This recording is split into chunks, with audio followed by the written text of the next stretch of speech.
Chapter 52. Ammoron succeeds Amalickiah as king of the Lamanites. Moroni, Teancum, and Lehi lead the Nephites in a victorious war against the Lamanites. The city of Mulek is retaken, and Jacob the Zoramite is slain.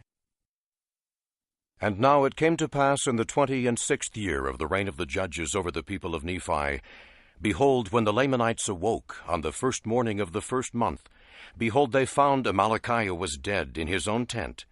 And they also saw that Teancum was ready to give them battle on that day. And now when the Lamanites saw this, they were affrighted, and they abandoned their design in marching into the land northward, and retreated with all their army into the city of Mulek, and sought protection in their fortifications. And it came to pass that the brother of Amalickiah was appointed king over the people, and his name was Ammoron. Thus King Ammoron, the brother of King Amalickiah, was appointed to reign in his stead. And it came to pass that he did command that his people should maintain those cities which they had taken by the shedding of blood, for they had not taken any cities save they had lost much blood. And now Teancum saw that the Lamanites were determined to maintain those cities which they had taken, and those parts of the land which they had obtained possession of.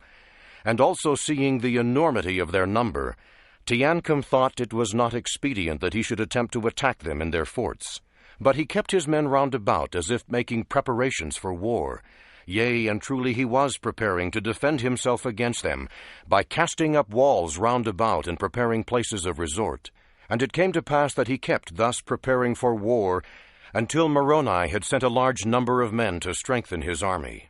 And Moroni also sent orders unto him that he should retain all the prisoners who fell into his hands.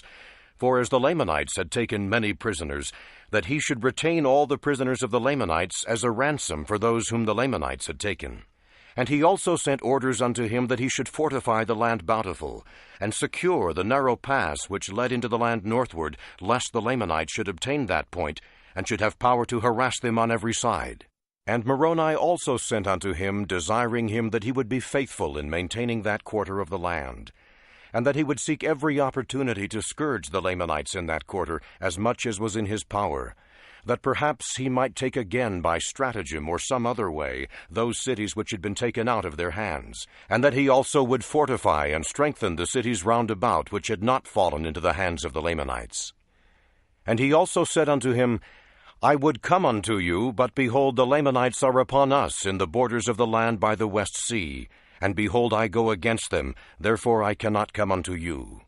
Now the king, Ammoron, had departed out of the land of Zarahemla, and had made known unto the queen concerning the death of his brother, and had gathered together a large number of men, and had marched forth against the Nephites on the borders by the west sea. And thus he was endeavoring to harass the Nephites, and to draw away a part of their forces to that part of the land, while he had commanded those whom he had left to possess the cities which he had taken, that they should also harass the Nephites on the borders by the east sea, and should take possession of their lands as much as it was in their power, according to the power of their armies.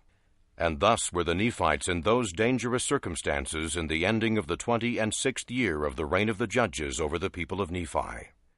But behold, it came to pass in the 27th year of the reign of the judges, that Teancum, by the command of Moroni, who had established armies to protect the south and the west borders of the land, and had begun his march towards the land bountiful, that he might assist Teancum with his men in retaking the cities which they had lost. And it came to pass that Teancum had received orders to make an attack upon the city of Mulek, and retake it if it were possible.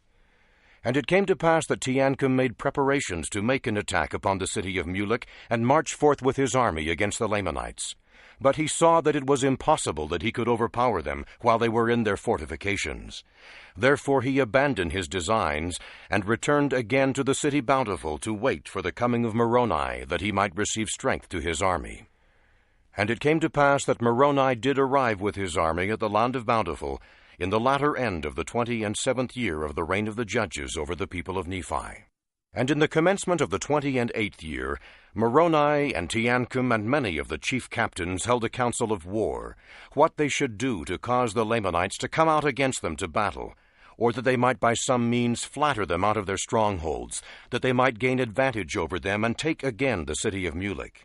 And it came to pass they sent embassies to the army of the Lamanites, which protected the city of Mulek, to their leader, whose name was Jacob, desiring him that he would come out with his armies to meet them upon the plains between the two cities. But behold, Jacob, who was a Zoramite, would not come out with his army to meet them upon the plains. And it came to pass that Moroni, having no hopes of meeting them upon fair grounds, therefore he resolved upon a plan that he might decoy the Lamanites out of their strongholds. Therefore he caused that Teancum should take a small number of men, and march down near the seashore.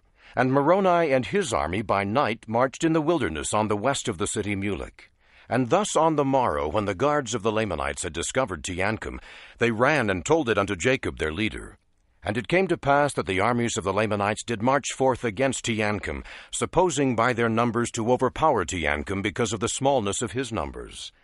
And as Teancum saw the armies of the Lamanites coming out against him, he began to retreat down by the seashore northward. And it came to pass that when the Lamanites saw that he began to flee, they took courage and pursued them with vigor. And while Teancum was thus leading away the Lamanites who were pursuing them in vain, behold, Moroni commanded that a part of his army who were with him should march forth into the city and take possession of it. And thus they did, and slew all those who had been left to protect the city, yea, all those who would not yield up their weapons of war. And thus Moroni had obtained possession of the city Mulek with a part of his army, while he marched with the remainder to meet the Lamanites when they should return from the pursuit of Teancum. And it came to pass that the Lamanites did pursue Teancum until they came near the city Bountiful. And then they were met by Lehi and a small army which had been left to protect the city Bountiful. And now, behold, when the chief captains of the Lamanites had beheld Lehi with his army coming against them, they fled in much confusion, lest perhaps they should not obtain the city Mulek before Lehi should overtake them. For they were wearied because of their march, and the men of Lehi were fresh. Now the Lamanites did not know that Moroni had been in their rear with his army, and all they feared was Lehi and his men. Now Lehi was not desirous to overtake them till they should meet Moroni and his army. And it came to pass that before the Lamanites had retreated far, they were surrounded by the Nephites, by the men of Moroni on one hand, and the men of Lehi on the other, all of whom were fresh and full of strength. But the Lamanites were wearied because of their long march. And Moroni commanded his men that they should fall upon them until they had given up their weapons of war. And it came to pass that Jacob, being their leader, being also a Zoramite, and having an unconquerable spirit, he led the Lamanites forth to battle with exceeding fury against Moroni. Moroni being in their course of march, therefore, Jacob was determined to slay them and cut his way through to the city of Mulek. But behold, Moroni and his men were more powerful, therefore they did not give way before the Lamanites. And it came to pass that they fought on both hands with exceeding fury. And there were many slain on both sides, yea, and Moroni was wounded, and Jacob was killed.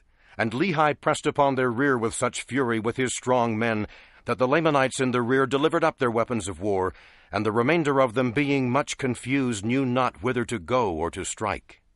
Now Moroni, seeing their confusion, he said unto them, If ye will bring forth your weapons of war, and deliver them up, behold, we will forbear shedding your blood. And it came to pass that when the Lamanites had heard these words, their chief captains, all those who were not slain, came forth, and threw down their weapons of war at the feet of Moroni, and also commanded their men that they should do the same. But behold, there were many that would not, and those who would not deliver up their swords were taken and bound, and their weapons of war were taken from them, and they were compelled to march with their brethren forth into the land Bountiful. And now the number of prisoners who were taken exceeded more than the number of those who had been slain, yea, more than those who had been slain on both sides.